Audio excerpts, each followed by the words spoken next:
Morning, welcome back to my channel Prachit world. आज के blog में आप सभी का खूब सारा मंदिर में आइसक्रीम नहीं है, मंदिर बाइक के से साइड चलेंगे, में। कार से चलेंगे बेटा। तो गाइस अभी मैं जल्दी से रेडी हो गई हूँ और मैंने बस अपना सनस्क्रीन वगैरह लगा लिया। और ये साड़ी तो बहुत ज़्यादा वायरल थी पहले, कुछ टाइम पहले। मैंने सोचा चलो निकाल के पहन लेती, क्योंकि साड़ी मेरी यूज होती ही नहीं है। और ये हल्की साड़ी मतलब ऐसी है कि दिन भर पहन करके भी मैं रह सकती हूँ। प्योर जॉर्जेट वाला है ये। इसका ब्लाउज़ भी सेम ऐसे ही मिला है, बट मैंने ब्लाउज़ मेरे पास था सिला है, तो मैंने वो पहन लिया। ये भी मैच कर जा रहा है। बाकी अभी चलते हम लोग मंदिर, फटाफट से दूध डाल मतलब चढ़ा करके आएंगे। और आज लास्ट सोमवार है, इसी के साथ मैं बोल दूँ आज का दिन भी हम लोगों के लिए मतलब बहुत ज़्यादा इम्पोर्टेंट होता है। आज मेरी जो सासू माँ हैं उनका डेथ एनिवर्सरी बोल लीजिए, और पुण्य तिथि है। तो अभी हम लोग चलते हैं फटाफट मंदिर में, पूजा करके आते हैं। शाम का देखते हैं क्या प्लान है क्या नहीं है।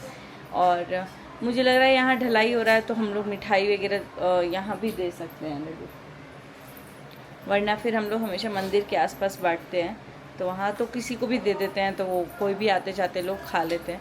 अभी फ़िलहाल हम लोग गाय का जो दूध है वो दूध ले करके और फटाफट से निकलते हैं। मैं बोल रही हूँ स्कूटी, मेरी बेटी बोल रही है कि कार, और मेरे पतिदेव ने स्कूटी का ही की ले लिया है। तो चलिए चलते हैं फटाफट से। और मेरी बेटी ने कार। किससे चलेंगे? बाइक से चलेंगे, स्कूटी से चलेंगे? इनके पास है कार का की, इनके पास है स्कूटी का की। कार से चलेंगे, नहीं स्कूटी से। मामा बोलिए स्कूटी से चलना। मैं मम्मा ने बोला है ना कि आइसक्रीम भी दिलाएगी मम्मा। चलो ये कार। आदू तो नहा वहाँ के रेडी हो गई है मंदिर में। चलो चलो चलो हम लोग चलते हैं जल्दी। सो गाइस आते हैं, आके फिर वापस वहाँ से मिठाई भी ले लेंगे, कंटिन्यू करेंगे। बंगाली दे दो क्या? खुला नहीं होगा अभी। तो चलिए हम लोग मिठाई ला करके इधर बांटेंगे कि उधर ही बांटेंगे? मेरे को लगता नहीं है वहाँ पे इतने लोग लेंगे, क्योंकि ये सारे नॉर्थ वाले लोग ही आते हैं और सोमवार ऑलमोस्ट फास्ट रहते हैं। रख सकते हैं लोग, प्रसाद के रूप में बंटवा देगा लोग। हाँ मंदिर में वहाँ पंडित जी को दे सकते हैं, है ना। चलिए ये कर सकते हैं। अभी चलते हैं हम लोग, आके मैं बताती हूँ, क्योंकि कैमरा है तो मैं लेके नहीं जाऊँगी कैमरा। बाकी आते हैं जल्दी से और फिर वापस आप लोग के साथ शेयर करते हैं। Good morning everyone, welcome back to my channel Prachit world. आज के व्लॉग में आप सभी का स्वागत है गाइस। मेरे पति ये देख रहे हैं क्या लिखा हुआ है, जय श्री श्याम। जय श्री श्याम लिखा हुआ है। और अभी यहाँ पे हैं अम्मा, इनको हम लेके चलेंगे अभी मंदिर में, पूजा होगा। और जो भी हम प्रसाद लेके आए हैं, मतलब प्रसाद चढ़ाने के लिए इनको लेके आए हैं, इनको चढ़ जाएगा तब वो प्रसाद होगा। अभी तो मिठाई है। और बाकी हमने मंदिर में भी मिठाई दे दिया था पुजारी जी को, और वहाँ पे भगवान जी के पास चढ़ा के बोल दिया था आप बांट दीजिएगा। फिलहाल अभी हम जाते हैं, और मेरा तो जो दुपट्टा है पूजा वाला वो पूजा रूम में ही है, वो रखते हैं। और फिर जो भी चीज़ें हम अभी दिया वगैरह जला करके जो करेंगे वो आगे आपको दिखा देंगे। और मोस्टली वीडियो जो है वो वॉइस ओवर में भी हो सकता है। सो गाइस यहाँ मैं चली गई थी पूजा करने के लिए, और ये चुन्नी ना थोड़ा चुंदरी टाइप का था, तो ये मैंने ना पूजा रूम में ही अपने रखा हुआ है, ताकि कभी भी पूजा करना हो ना तो ये फटाफट से उठा ले। सुबह मैंने साड़ी पहनी हुई थी, तो मैंने दिन में ना काम धाम होता है बहुत ज़्यादा, तो फिर उसके बाद पूजा मतलब मंदिर से आने के बाद ये मैंने चेंज कर लिया था। नॉर्मल मैंने टी शर्ट वेयर किया था, लेकिन वही कि माथा पे चुन्नी होना चाहिए, तो माथा यहाँ मैंने ढक लिया था। बाकी यहाँ पे मैं पूजा करी थी। सबसे पहले मम्मी का जो फ़ोटो था ना उसको क्लीन करना था। ये दिन ना सही बोलूँ तो बहुत सारी चीज़ें मतलब ना इस दिन चलती है। और यहाँ पे मैं जल ले रही थी, आरओ का ही जल का पानी लेते हैं। तो जब भी हम लोग मतलब ना ये 24 अगस्त जो होता है ना हमारे लिए बहुत भारी भी होता है, भारी नहीं गाइस, भारी, बहुत भारी भी होता है, और बहुत ज़्यादा मतलब सेंटिमेंटल भी होता है, बहुत इमोशनल भी होता है। लड्डू के पापा को उस दिन कुछ अच्छा भी नहीं लगता है, और ऑब्वियसली मुझे भी नहीं लगता है, क्योंकि यार मैं कुछ भी बोलूँ ना, अगर हमारी लाइफ में कोई भी दुख आता है तो मेरे पति तो हैं ही साथ में, लेकिन मेरी मम्मी का नंबर ना सबसे पहले आता है, क्योंकि मुझे ऐसा लगता है ना बिना, और मैं तो मैं हूँ, मेरे पति देव भी ना मतलब मम्मी के साथ बातें करते हैं। मेरे भैया जो हैं जेठ जी, वो लोग भी बात कर लेते हैं। तो मुझे ऐसा लगता है मेरे जो घर के बच्चे हैं वो लोग मम्मी को नानी नानी करके बात करते हैं। तो मुझे मतलब ऐसा फील होता है कि मैं कितनी अनफॉर्चुनेट हूँ कि मतलब एक दिन का भी मुझे सास का प्यार तो छोड़ो, कुछ भी नहीं, मतलब बोलते ना, मैं काश एक बार उनको मम्मी बोली होती, वो मेरे को एक बार बहू वाला वो दी होती, ऐसा कुछ नहीं है। मैंने कई बार सुना है कि वो छोटी बहू के लिए बहुत कुछ सोचती थी ये वो, क्योंकि ऑब्वियसली हर बात पे होता ही है यार। जो छोटा बच्चा होता है ना वो बहुत प्यारा होता है। मेरे पति जो हैं वो सबसे छोटे थे और बहुत ज़्यादा मतलब दुलार भी मिला इनको, क्योंकि इनके भाई और इनके बहनों से इनका गैप जो है ना एज का बहुत ज़्यादा है। तो इनको अभी भी सब लोग बाबू ही बोलता है, अभी भी मतलब उनको बाबू बोलते हैं, हमको बनी बोलते हैं, सुचिता बोलते हैं। मतलब बहुत कम ही होता है कि सुचिता, और पापा जी जो है ना वो लाल ही बोलते हैं मुझे भी, बेटा या लाल। तो मुझे बहुत अच्छा लगता है। काश आमा रहती ना तो मतलब कि क्या बोलूँ मैं कभी फील ही नहीं कर पाई सास वाली चीज़। लेकिन हाँ एक बात तो है, अगर मेरी सास होती ना, लोग बोलते हैं सास नहीं है इसलिए तुम्हें बुझा रहा है। पता नहीं क्यों सास को लोग कर्स बना के रख दिए हैं कि मतलब कि सास ननद ये वो। भाई अगर आप मतलब सोचो ना कि अगर सास कर्स है तो लोग तो अपने माँ बाप को ही वृद्धाश्रम में छोड़ दे रहे हैं, चाहे वो बेटा हो, चाहे बहू हो या बेटी हो। यार अपने माँ बाप को वृद्धाश्रम में आप छोड़ दे रहे हो और सास आपको गलत लग रही है। कैसे लग रही है? मतलब कि अपने माँ बाप को करने के टाइम पे हम लोगों को लगेगा यार माँ बाप हम लोगों को बचपन से ऐसे पैदा करके एक एक चीज़ सोचते हैं। मैं इसलिए ये बोल रही हूँ क्योंकि मैं एक बेटे की भी माँ हूँ, एक बेटी की भी माँ हूँ। बेटे बेटी दोनों के माँ होने में ना बहुत फ़र्क होता है। जब आप एक बेटी की माँ बनती हो ना, 24 घंटा आपके दिमाग में चलता है कि आपकी जो बेटी है वो सिक्योर है कि नहीं, मतलब पूरे कपड़े पहनी है या नहीं, बाहर तो नहीं जा रही। मैं अभी बोलूँ, मेरी आद्या ना इतनी छोटी है, 3 साल की है, बट मैं उसे ना 2 सेकंड अपनी आँख से ओझल नहीं कर पाती हूँ।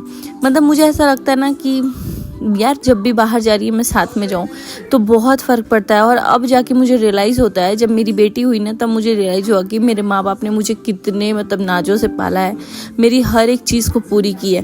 कहने वाले लोग बहुत कुछ मेरे बारे में बोल देते हैं, लेकिन वो सब चीज़ मैंने वक्त के ऊपर छोड़ा है, मेरे कैरेक्टर के ऊपर या जिस चीज़ के भी ऊपर। जो भी कोई बोल रहा है मैं बस इतना ही बोलूँगी, भगवान की दया मेरे ऊपर है। और मैं अब वैसे किसी भी इंसान की बातों को सुनती ही नहीं हूँ। जो खुद के वर्ड पे तो होते ही नहीं है, वो मेरे लिए क्या ही बोलेंगे क्या नहीं बोलेंगे। बस इतना ही बोलूँगी, एक बेटे की माँ होने में ना बहुत फ़र्क होता है, बहुत सारे सपने होते हैं, बहुत सारी चीज़ें होती हैं। बेटा जब हुआ मुझे तो मुझे लगा कि चलो अब लाइफ टाइम मेरे साथ रहेगा। एक चीज़ मुझे ये फील हुआ कि कभी भी मतलब, लेकिन एक चीज़ वो भी लगता है मुझे कि यार ये बड़ा हो जाएगा तो मैं इसको जैसे पुच्ची नहीं कर पाऊँगी जैसे छोटे में कर रही हूँ। शायद मैं इसको मुँह में खिला नहीं पाऊँगी। वैसे मेरी मम्मी तो मतलब अभी तक कर देती थी, किस भी कर देती थी, खिला भी देती थी। लेकिन वही है ना कि एक टाइम के बाद ना माँ का बेटे से थोड़ा सा डिस्टेंस, फिजिकल टच में बोलो या जिस चीज़ में हो जाता है, और एक बेटी से एक बाप का हो जाता है, जो मैंने फील किया। और बेटी से माँ का अटैचमेंट तो हो ही जाएगा, एट द एंड होना ही है, क्योंकि उसकी सारी फीलिंग्स, मेरी तो बेस्ट फ्रेंड अगर मैं देखूँ मेरी मम्मी और मेरी बेटी है।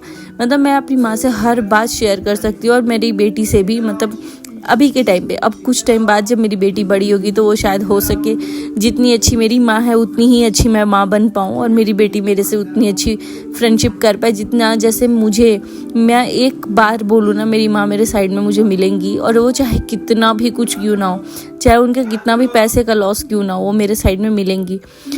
तो ये चीज़ें मुझे ना, माँ की जो वैल्यू है ना, मैं तो जो करती थी, मेरे हस्बैंड मुझसे ज़्यादा डबल करते हैं, क्योंकि उनकी लाइफ में वो है ही नहीं, उनकी मम्मी नहीं है। तो उनको लगता है ना कि यार माँ को कभी भी दुखी नहीं करना चाहिए, चाहे दो चीज़ गलत हो सही हो, बर्दाश्त कर लेना चाहिए।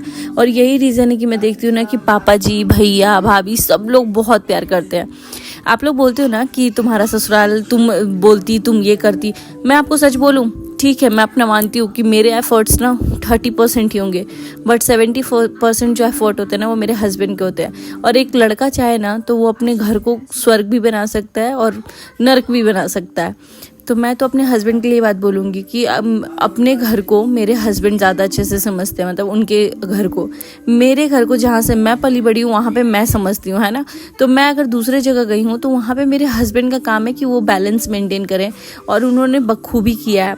क्योंकि लड़की तो कोई भी कहीं से आती है तो ये नहीं सोचती है कि मैं इसका घर बिगाड़ दूँगी, उसका घर बिगाड़ दूँगी, मुझे जो फील हुआ है। लेकिन हाँ, जब वो चीज़ें होती हैं, अगर वो कंपैरिजन आ जाए ना बेटी बहू वाला, तो बेटी कभी बहू नहीं बन सकती, बहू कभी बेटी नहीं बन सकती, सास कभी माँ नहीं बन सकती, माँ कभी सास नहीं बन सकती। हाँ बस कोशिश कर सकते हैं लेकिन बन नहीं सकते इक्वली। अब अगर आप सोचोगे कि जैसे कि बेटी लोअर टी शर्ट पहन करके आराम से उठ रही है और बोले माँ खाना दो, वैसे नहीं हो पाता है। और आप कितनी भी ओपन सांस हैं और आप बोलोगे कि मम्मी आप मेरा पैर दबाओ, मम्मी आप मेरे को ये कर दो, तो वो नहीं हो पाता है। लेकिन हम लोग ओपनली अपनी मम्मी को बोल देते हैं ना। तो मुझे ऐसा लगता है जो बैलेंस है ना वो हस्बैंड का काम होता है और साथ साथ वाइफ का भी काम होता है थोड़ी चीज़ों को समझने का। तो मुझे ऐसा लगता है कि ठीक है मैंने अपना 30% दिया, लेकिन 70% मेरे हस्बैंड ने अपना एफर्ट दिया है और इन रिटर्न मुझे भी मिलता है।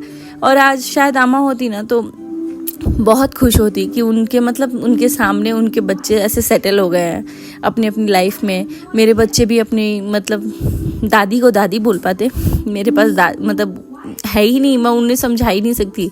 बस मैं फ़ोटो में दिखाती हूँ कि बाबू देखो ये तुम्हारी दादी हैं, इनको प्रणाम करके जाओ। रोज़ सुबह वो प्रणाम करके जाता है। आद्या को भी मैं बोलती हूँ रोज़ ये दादी हैं प्रणाम करो। आज मैं उन लोगों को बोली कि आज तुम्हारी दादी को गए हुए 14 ईयर्स हो गए हैं, क्योंकि 2012 में उनकी डेथ हुई थी मेरे आने के पहले।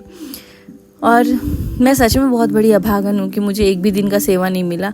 और मैं सच बोलूँ पापा जी जितने खुश हैं ना उनसे मैं 4 गुना खुश अपनी मम्मी को रखती। हाँ होता मेरे से बहुत सारी गलती होती, बहुत सारी चीज़ें ऐसी होती जो मैं नहीं समझती, नहीं करती भाई, क्योंकि मैं पेट से तो सब लोग सीख के नहीं आते हैं। लेकिन हाँ मैं वो हर कोशिश करती जिससे मेरी मम्मी खुश रहती। और मैं क्या बोलूँ, मैं एक ऐसा बैलेंस क्रिएट करती ना, हर लड़की सोचती होगी बट मैं ना सच में भले मुझे 10 गाली भी पड़े बट मैं ऐसा बैलेंस क्रिएट करती ना कि मेरी मदर इन लॉ और मेरे मदर में ना एकदम बहनों वाली बॉन्डिंग हो। जैसे कि मैं अभी देखती हूँ लाइफ में बहुत सारे लोगों को देखी हूँ कि समधी इतने अच्छे से ओपन अप होके रहते हैं। भले मेरी सास मेरी 4 गलती बताए, भले मेरी माँ मेरी 4 गलती बताए, लेकिन वो लोगों की बॉन्डिंग अच्छी हो और मेरे साथ भी अल्टीमेटली सब अच्छे से हो। ये होना मैंने ये मिस कर दिया अपनी लाइफ में।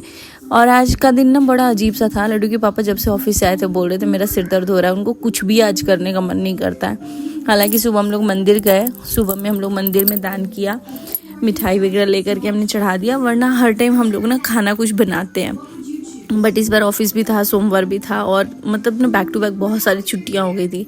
इस वजह से मैं भी नहीं चाह रही थी कि इनकी छुट्टी हो। और फिर यहाँ पे मैंने एक एक करके पूजा पाठ किया, सारा फूल वूल चढ़ा दिया। ये हम लोग लेके आ गए थे तो फूल वगैरह सब कुछ चढ़ाया। शाम की वक्त मैंने किया क्योंकि ज़्यादातर श्रृंगार मैं शाम के टाइम पे करती हूँ और सारी चीज़ें यहाँ पे चढ़ा दी आमा के पास। और क्या बोलूँ मैं, मेरे पति ना थोड़े इमोशनल हो गए थे। उनको मैंने बोला कि लीजिए लड्डू आप भी कर लीजिए, तो वो जब गए ना तो वो इमोशनल हो गए। मुझे समझ भी नहीं आ रहा मैं क्या बोलूँ, क्योंकि जब ना वो वहाँ से आए और मैंने जस्ट थोड़ी देर बाद उनको पूछा आप ठीक हो, क्या हुआ लड्डू, तो वो थोड़ी ही देर बाद उन्होंने बोला कि अम्मा ने बस बोला था लास्ट में कि सबका ख्याल रखना। क्या सोच रहे हैं? कुछ नहीं सोचते हैं, सोच तो रहे होंगे। लड्डू लास्ट टाइम आपसे मम्मी क्या बोली होंगी? लास्ट टाइम अम्मा बोली थी मेरी कि सबका ध्यान रखना है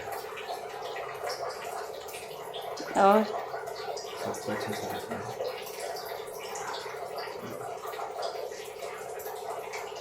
बता रही हूँ। अरे फिर यहाँ बारी थी प्राचित और आद्या की पूजा करने की और यहाँ पे आमा को फ्लावर चढ़ाने की। और मैंने प्राचित को समझा दिया था कि पापा थोड़े इमोशनल है तो पापा को नहीं परेशान करना है, और दूसरी बात कि जाके दादी को प्रणाम करना है चुपचाप आराम से, और यहाँ पे फ्लावर चढ़ाना है। तो ये वैसे तो रोज़ प्रणाम करके जाता है और आज प्राचित को सुबह ही पता था कि हाँ आज दादी के साथ ऐसा कुछ हुआ था, दादी चली गई थी इस दुनिया से। तो क्योंकि वो सुबह सुबह रोज़ प्रणाम करता है तो मैं सुबह ही बता दी थी। और यहाँ देख सकते हैं कुछ ऐसा बिंदी सिंदूर जो भी है ये हम लोग भी लगाएंगे। मैंने सिंदूर तो तभी का तब लगा लिया था, और तेल भी लगाती हूँ मैं, तेल सिंदूर लगा देना चाहिए कभी भी अपने पूर्वज जो भी होते हैं, अगर सास है या फिर जो भी अगर सुहागन गई हैं, तेल का बहुत इंपॉर्टेंस है। तो बस मैंने यहाँ पे, और अम्मा कितनी अच्छी लग रही है, काश ये हमारे पास होती। मुझे तो ऐसा लगता है थोड़ा बहुत मेरी अम्मा और मेरी मम्मी दोनों का ही फेस ना वैसे गोल गोल एकदम कितना अच्छा लगता है, दोनों समधीने एक जैसे होते। चलिए गाइस इस वीडियो को करते हैं यहीं पे, मिलते हैं बहुत जल्दी नेक्स्ट व्लॉग में। Bye bye, till then take care. और बस यही बोलूँगी कि जब मैं भी जाऊँ ना तो ऐसे ही सुहागन जाऊँ इस दुनिया से, बस इससे ज़्यादा और मैं कुछ बोल नहीं सकती हूँ। Bye bye guys.